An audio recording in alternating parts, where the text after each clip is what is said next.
Socrates is one of those people who have been spoken about for more than 2,000 years. Yet he never wrote a single book, left behind a treatise, or even attempted to put his philosophy into a written form. He lived at a time when the written word was already on the rise, but he believed that true knowledge does not come from books, but from living conversation, from dialogue, from questions and answers, from face-to-face encounters between people. Perhaps precisely because of that, his philosophy is still so alive today, because it was a philosophy in motion, a philosophy in dialogue, a philosophy that did not wish to provide ready-made answers, but to urge a person to arrive at their own. He was born in Athens around 470 BCE, at a time when that city was already the center of culture, politics, and art in the entire Greek world. His father, Socrates, was a stonemason, and his mother, Phanerete, a midwife. Already here we find an interesting symbolism. Socrates often said later that he was not a true teacher, for he had no ready-made knowledge to pass on to others, but was rather like a midwife, helping to bring forth the truth already present within a person. Just as his mother helped women give birth to children, he helped people give birth to ideas. We know little about his childhood, except that, like all young Athenians, he underwent basic military and gymnastic training, and probably showed an early inclination toward conversation and asking questions.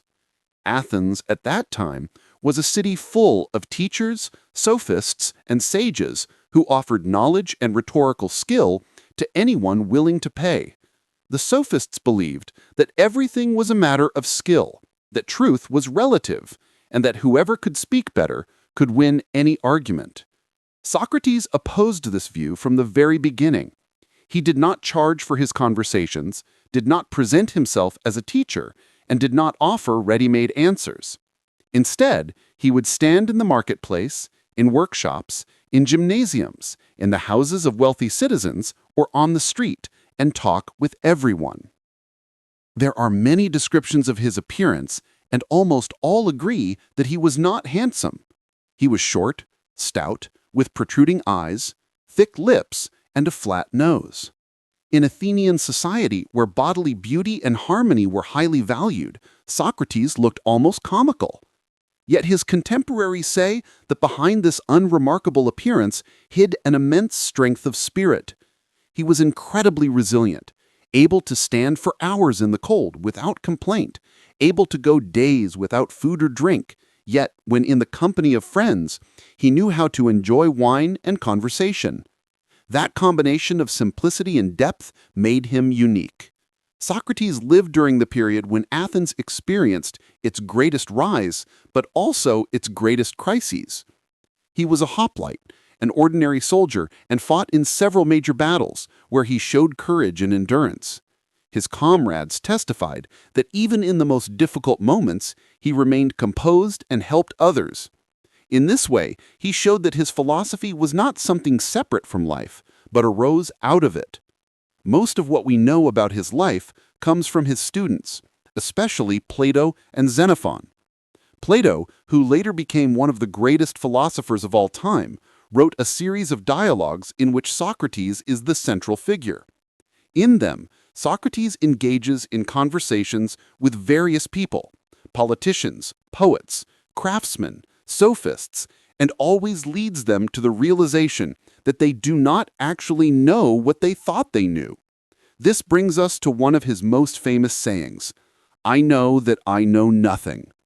By this, he did not mean that he was utterly ignorant, but rather that he was aware of his limitations, that he knew how fragile and uncertain human knowledge is. For him, this awareness of one's own ignorance was the first step toward true wisdom. The Socratic method, as we still call it today, consisted of asking questions. He would first ask his interlocutor to define a word or concept, such as justice, courage, or goodness. When the interlocutor gave an answer, Socrates would pose further and further questions, pointing out contradictions and inconsistencies, until he led the interlocutor to admit that they did not truly know the answer. At first glance, this seemed like mere refutation, but the goal was not to humiliate the interlocutor, but to encourage them to seek deeper and more sincere answers. One of the most important things associated with Socrates is what we now call the three filter test. This was not directly written by him, but is passed down as an anecdote. The story goes that once someone came to tell him gossip about his friend. Socrates stopped him and said, Before you tell me what you want, let's do a little test. First, tell me, is what you are about to say true? Are you absolutely sure? The man answered that he was not entirely certain. Good, Said Socrates. Second, is what you want to say something good? Will it benefit me or your friend? Again, the man said no. And third, Continued, is it necessary that I hear it? when the man once more answered no, Socrates smiled and said, If it is neither true, nor good, nor necessary, why would you tell it to me at all? whether historically accurate or not, this story captures his way of thinking. What set Socrates apart from others was his consistency. He did not live off philosophy, had no school, and did not charge for knowledge. He lived modestly, often on the edge of poverty, which, according to many stories, was hard on his wife Xanthippe. Nevertheless, he never gave up. He said that care for the soul was more important than care for the body or for wealth. He believed that virtue and knowledge were the highest goals of human life, and that only someone who knows themselves and strives for the good can be truly happy. In Athenian democracy, where anyone could speak and where politicians often promised whatever the people wanted to hear, Socrates was an uncomfortable reminder. He spared no one, neither rich nor poor, neither powerful nor ordinary. His persistent questioning and constant exposure of ignorance annoyed many. What disturbed them most was that he spent time with young people and taught them to question all authority. Among his students was Alcibiades, a young and ambitious general, known for his fickleness and love of luxury. There was also Plato, who later would become one of the greatest philosophers of all time. Precisely because of these young men he gathered around him, Socrates gained a bad reputation. Finally, in 399 BCE, he was indicted. He was charged with impiety for allegedly not believing in the gods recognized by the city, and with corrupting the youth for teaching them to question authority and reject traditional values. Socrates' trial became one of the most famous in history. Plato left us the record The Apology of Socrates, in which he recounts Socrates' speech before the court. In that speech, Socrates did not defend himself like an ordinary defendant. He did not beg for mercy, nor try to flatter the jury. On the contrary, he claimed that throughout his life he had done nothing but what the god Apollo had commanded him to question people and lead them to self-knowledge. He said he would rather die than stop seeking the truth. The jury nonetheless found him guilty. In Athens at that time, it was customary for the defendant to propose their own punishment. Instead of proposing exile or a fine, Socrates jokingly said that he should be rewarded and fed free in the Prytaneum, because he was like a gadfly, constantly prodding the city so it would not become lazy. In the end, he was sentenced to death by drinking hemlock. What is fascinating is the way he accepted the verdict. He did not flee, even though his friends offered to help him escape from prison. He said that he had respected the laws of Athens all his life, so it would make no sense to break them now. In his final days, he spoke with his students about the immortality of the soul and about how death is not something to be feared. When the moment came, he calmly took the cup of poison, drank it, and lay down. He died peacefully, surrounded by friends. His death became a symbol. He became a martyr for truth and philosophy, a man who showed that virtue and consistency are worth more than life itself. his philosophy lived on through his students, especially Plato and then Aristotle, and through them shaped the entirety of Western thought. Socrates' legacy, even though he himself left no written works, lived on through those who listened to him and remembered him. The most famous among them was Plato, who in his dialogues conveyed the voice and figure of his teacher. Thanks to Plato, we know today how Socrates spoke, how he asked questions, and how he challenged others to think. In those dialogues, he never gives a final answer, never closes a discussion, but always leads it toward deeper and deeper questioning. That is why Socrates is said to be the father of Western philosophy, because he laid the foundation for a way of thinking in which questions are as important as answers, and truth is never taken for granted but constantly examined. One of the key aspects of his way of life and thinking was the belief that care for the soul is the most important human duty.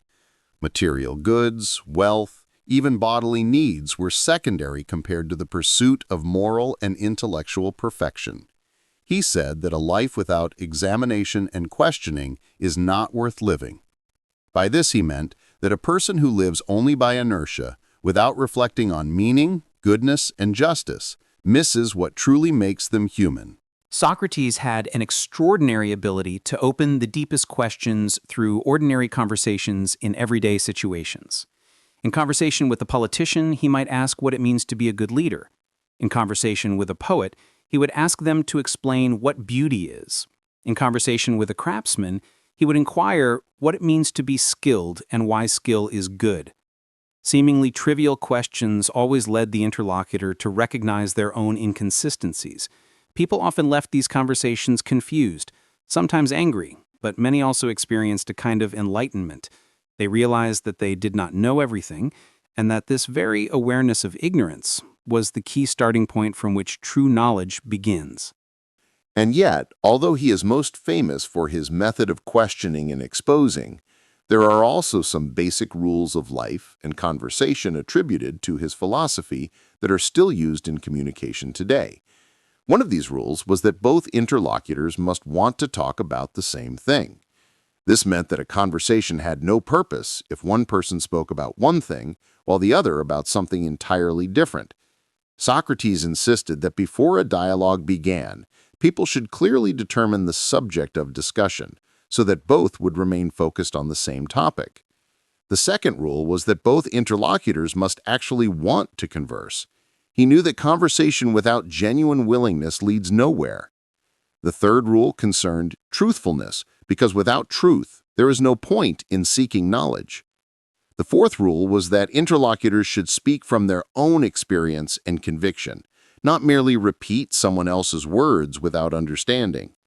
Finally, the fifth rule was that interlocutors should converse with the desire to reach something better together, not to defeat one another. For Socrates, conversation was not a battle, but a shared journey toward truth. If we recall the story of the triple filter about truth, goodness, and usefulness, we see that at the root of Socrates' approach, there always stood the idea that words carry weight and that they are not meant to serve manipulation or empty competition. In a world where sophists taught young men how to speak in order to win an argument, Socrates taught people how to speak in order to find meaning. This is where his philosophy was revolutionary. He was not against rhetoric, but he believed that speech should guide the soul toward truth, not toward victory in some legal or political game. This is what a dialogue in the style of the Socratic method looked like, where Socrates, through questions, leads his interlocutor into contradictions, leaving him without a way out in the end.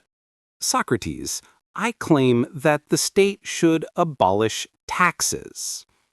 An interesting claim. Tell me, what do you mean by taxes? They are levies the state takes from citizens, and they should be abolished because they burden the people. So, taxes are the way the state collects resources? Exactly. And what do you think? Is it necessary for the state to have resources in order to carry out its duties? Well, probably yes. Which duties, for instance? To guard the borders, maintain order, build roads, schools, but that could be organized differently. I see. If there are no taxes, where would the resources for all that come from? Everything could be financed by voluntary contributions from citizens. Does that mean that those who don't want to contribute would still use the roads and schools that others paid for? Well, yes, probably. And is it just for some to enjoy the benefits while others bear the cost? That doesn't really sound just. So, if we want everyone to use shared goods, isn't it just that everyone should also participate in funding them? It seems so. If that is the case, and you call that participation tax, then doesn't abolishing taxes mean abolishing justice? Well, it seems that way. So you said that taxes should be abolished, and now you admit that abolishing them would be unjust. Can we then agree that your claim cannot stand? Unfortunately, I must admit you are right, Socrates. Not I, my friend, but the truth itself which we have discovered together. His influence did not end with his death. On the contrary, it seemed that only then he became immortal. Plato founded his academy, the first known philosophical school in Europe, and at its center there was always the figure of Socrates. Aristotle, Plato's student, although he did not agree with his teacher on everything, was still shaped by the Socratic tradition of questions and answers. Later Stoics, skeptics, Neoplatonists, all in some way drew inspiration from Socrates' example. His faith in virtue, in the inner life of the soul, became the foundation not only of philosophy, but of moral life through the centuries. What makes Socrates especially interesting to modern people is precisely his simplicity. He did not speak about unattainable metaphysical abstractions, though he touched upon the deepest questions of existence. He spoke about everyday matters, about what it means to be a good friend, what it means to be just in one's work, what it means to be a good citizen. His philosophy walked the streets, was in the marketplace, in the workshop, in the kitchen, in conversations with neighbors. It was not locked inside classrooms, nor intended only for the learned. That is why his thought still feels fresh today.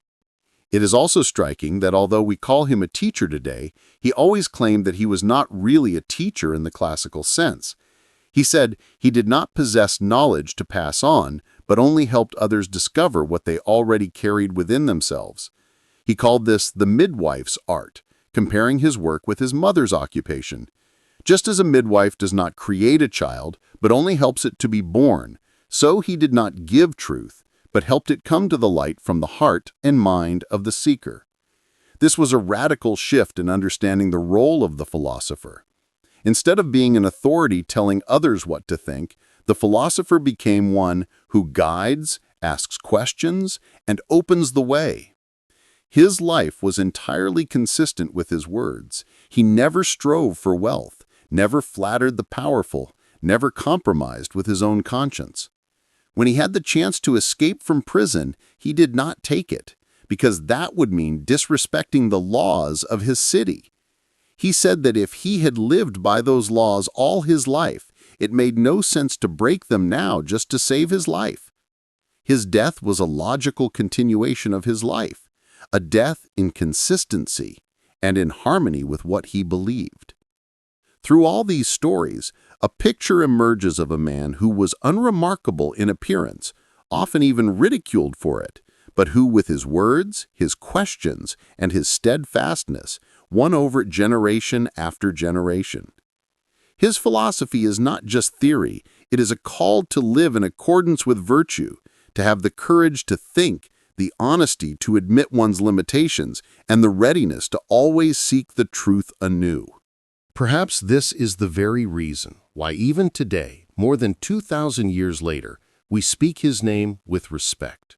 In a time when we are overwhelmed with information, when it seems that everyone knows everything and that everyone has answers, Socrates reminds us that true wisdom begins when we admit that we do not know. When we acknowledge our ignorance, we open the door to learning, to growth, to conversation. He teaches us that dialogue is not a contest, but a shared search, that it is more important to listen than to win, more important to understand than to prove. Although he was condemned by the Athenian court, history has vindicated him. His life and death became a myth, not a myth as an invented tale, but a myth as an enduring symbol. Socrates is a symbol of the search for truth, a symbol of consistency and courage, a symbol of what it means to be a person who does not settle for superficial answers. His philosophy is like a spark that has been carried from one generation to the next, all the way to us today. When we ask what it means to live a good life, when we reflect on what justice is, what goodness is, what knowledge is, we are in fact continuing the conversation he began on the streets of Athens more than 2 millennia ago. Perhaps the greatest value of Socrates lies in this very fact, that his philosophy is an open conversation that never ends. He did not give final answers, but he gave a method, an attitude, an example.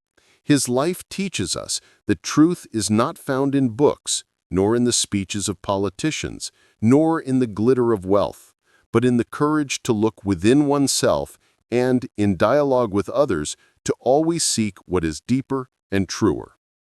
In the end, when we think of Socrates, we may recall his most famous sentence, "I know that I know nothing." This is not a confession of weakness, but a confession of strength. Only the one who knows the limits of his knowledge can truly learn. Only the one who knows that he does not know is open to truth. This is precisely the message Socrates left behind, that human life is worth as much as it contains an honest search for knowledge, for goodness, for virtue, and that search never ends.